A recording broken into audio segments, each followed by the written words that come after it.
Hello guys, ഇതെൻ്റെ പഴയൊരു ടോപ്പായിരുന്നു കേട്ടോ. അപ്പോൾ ഇത് പെയിൻറ്റ് ഇതൊക്കെ ആയിട്ടുണ്ട്. പിന്നെ അത്യാവശ്യം കീറി തുടങ്ങിയിട്ടുണ്ട്. അപ്പോൾ ഇത് എന്ത് ചെയ്യാമെന്ന് വിചാരിച്ച് കളയാമെന്ന് വെച്ചിട്ടിരിക്കുമ്പോഴാണ് പഴയ ഇതിൽ കുറച്ച് ഐസ്ക്രീമിൻ്റെ ബോട്ടിലും പെയിൻറ്റിൻ്റെ ഇതിലൊക്കെ ടിന്നിലൊക്കെ ആയിട്ട് ചെടികൾ വെച്ചിട്ടുണ്ടായിരുന്നു. അപ്പോൾ അതൊന്ന് കവർ ചെയ്ത് കൊടുക്കാമെന്ന് വിചാരിച്ചു. അപ്പോൾ ഇത് ഞാൻ പീസാക്കി മുറിച്ച് ഇനി സൂചി നൂലെടുത്തിട്ട് തുന്നിയാൽ മതി. സ്റ്റേപ്ലർ ചെയ്യണവർക്ക് അങ്ങനെയും ചെയ്യാം കേട്ടോ. അപ്പം ഞാൻ ഇവിടെ സൂചി നൂലെടുത്തിട്ട് ഇത് തുന്നി ചേർക്കാൻ പോവാണ്, കൂട്ടി യോജിപ്പിക്കാൻ പോവാണ്. അപ്പോൾ അതിൻ്റെ അടിയിൽ ബേസും നമുക്ക് തുന്നി കൊടുക്കണം കേട്ടോ. അപ്പോൾ ഇത് സെറ്റാക്കാൻ വേണമെങ്കിൽ ഗ്ലൂവിൽ നിൽക്കണമെന്ന് വെച്ച് കഴിഞ്ഞ് കഴിഞ്ഞാൽ ഗ്ലൂ ഒട്ടിച്ച് നിങ്ങൾക്കത് നിർത്താം കേട്ടോ. അപ്പോൾ എളുപ്പത്തിന് ഞാനിവിടെ തുന്നി ഇതാക്കുകയാണ്. അപ്പോൾ നമുക്കിത് ഈ ചെടി എപ്പോഴെങ്കിലും സൺലൈറ്റ് കൊള്ളിക്കണം അല്ലെങ്കിൽ വാഷ് ചെയ്യണം എന്നൊക്കെ തോന്നിക്കഴിഞ്ഞ് കഴിഞ്ഞാൽ ഇതിൻ്റെ ഈ കവറ് ജസ്റ്റ് ഈ ഉടുപ്പൊന്ന് ഊരിയിട്ട് നമുക്കത് വാഷും ചെയ്യുകയും ചെയ്യാം, ചെടികൾ സേഫ്റ്റിയാക്കി വെക്കുകയും ചെയ്യാം കേട്ടോ. അപ്പോൾ ഇത് കണ്ട ഇവിടെ പെയിൻറ്റൊക്കെ ആയിട്ടുണ്ടായിരുന്നു. അപ്പോൾ ഞാൻ അത് ഉള്ളിലോട്ട് മടക്കി ഇതാക്കിയിട്ട് ജസ്റ്റ് ഒന്ന് തുന്നി കൊടുക്കുകയാണ്. പല രീതിയിൽ നമുക്ക് തുന്നാം കേട്ടോ. ഞാൻ ഇത് ജസ്റ്റ് റഫായിട്ടൊന്ന് തുന്നി കൊടുക്കുകയാണ്.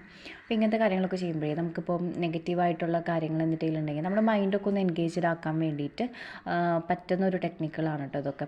ചിലർക്ക് പല പല ഹോബീസ് ഉണ്ടായിരിക്കും. ചില ആൾക്കാർ നന്നായിട്ട് വരയ്ക്കുന്ന ആൾക്കാരുണ്ടായിരിക്കാം, ചിലപ്പോൾ എഴുതുന്ന ആൾക്കാരുണ്ടായിരിക്കാം. അപ്പോൾ അങ്ങനെ പല ക്രിയേറ്റീവായിട്ടുള്ള ആൾക്കാരുണ്ടായിരിക്കാം, ചിലപ്പോൾ ആർട്ട് ആൻഡ് ക്രാഫ്റ്റൊക്കെ ചെയ്യുന്ന ആൾക്കാരുണ്ടായിരിക്കാം. അപ്പോൾ അവർക്കൊക്കെയും ഇങ്ങനത്തെ ഓരോ കാര്യങ്ങൾ വീട്ടിലിരിക്കുന്ന ആൾക്കാർക്ക് എൻഗേജ്ഡ് ആവാൻ, ജോലിക്കൊന്നും പോകാത്ത ആൾക്കാർക്കൊക്കെ എൻഗേജ്ഡ് ആവാൻ പറ്റുന്ന ഓരോ ടെക്നിക്കാണ് കേട്ടോ. അപ്പോൾ ഈ ഒരു പോട്ടിൽ ഞാൻ കൊച്ചിൻ്റെ പഴയൊരു ഡ്രസ്സിൻ്റെ ലേസ് ഇരിക്കണമായിരുന്നു. അപ്പോൾ അത് ഞാൻ ഗ്ലൂ വെച്ച് ഒട്ടിച്ചു കൊടുത്തു. പിന്നെ ഇത് നമ്മളൊന്നും വേസ്റ്റ് ആക്കുന്നില്ല. ആ ടോപ്പിൻ്റെ തന്നെ ലൈനിങ് പീസ് ഉണ്ടായിരുന്നു, ഒരു ക്രീം കളറ്. അപ്പോൾ അത് വെച്ചിട്ട് ഞാൻ ഈ ഐസ്ക്രീമിൻ്റെ ബോട്ടിൽ കവർ ചെയ്ത് കൊടുത്തു.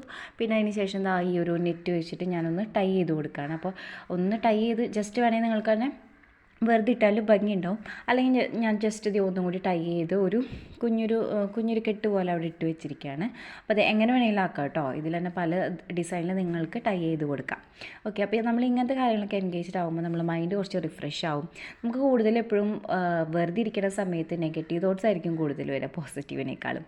ഓവർ തിങ്കിങ് ആയിരിക്കും, കുറേ ഡെസ്പായിട്ട് പോകാനായിട്ടുള്ളൊക്കെ ചാൻസസ് ഉണ്ട്. അപ്പോൾ ഇങ്ങനത്തെ കാര്യങ്ങൾ ചെയ്യുമ്പോൾ നമ്മുടെ മൈൻഡ് ഒന്ന് നോവൽറ്റി ആയിട്ട് പുതിയ പുതിയ കാര്യങ്ങൾ എന്തൊക്കെയാണെന്ന് തിരയാനായിട്ട് ശ്രദ്ധിക്കും.